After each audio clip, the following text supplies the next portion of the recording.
হঠাৎ করে কোথাও বেরোবো বললেও বেরোনো কি এত সহজ নাকি?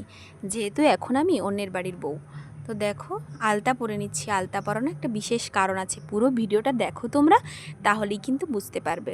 বিকেলবেলা কিন্তু ঝটপট আলতা পরে নিয়ে সমস্ত কাজগুলো যেগুলো ছিল রাত্রে রান্না বান্না থেকেও আগের থেকে সেগুলো গুছিয়ে নিচ্ছি। কারণ যেখানে যাব সেখান থেকে আসতে যদি অনেকটা দেরি হয়, তখন এসে কিভাবে কাজবাজগুলো সমস্ত কিছু সারবো, আর শুতেও পাবো না, অনেকটা রাত হয়ে যাবে কাজগুলো গুছিয়ে শুতে। সেই জন্য কিন্তু দেখো প্রথমেই সমস্ত কাজগুলো গুছিয়ে নিয়েছি, আলতা পরে নিয়েছি, ঝাঁট দিয়ে জল তুলে আটা চালিয়ে নিয়েছি, মেখে নিয়েছি, দোকানের আলু ছাড়িয়ে নিলাম।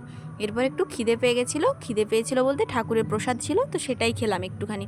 তারপরে কিন্তু এসে রেডি হয়ে গেছি ঝটপট করে শাড়ি পরে। রেডি হয়ে দেখো একদম বেরিয়ে পড়ছি। কিছু কম কম মনে ছিল, তাই জন্য কিন্তু টিপটা পরে নিলাম। এই যে দেখো আমি আমার যা বেরিয়ে পড়েছি, এই যে রাস্তায় যাচ্ছি। এখন দেখো কত সুন্দর করে সাজিয়েছে এগুলো।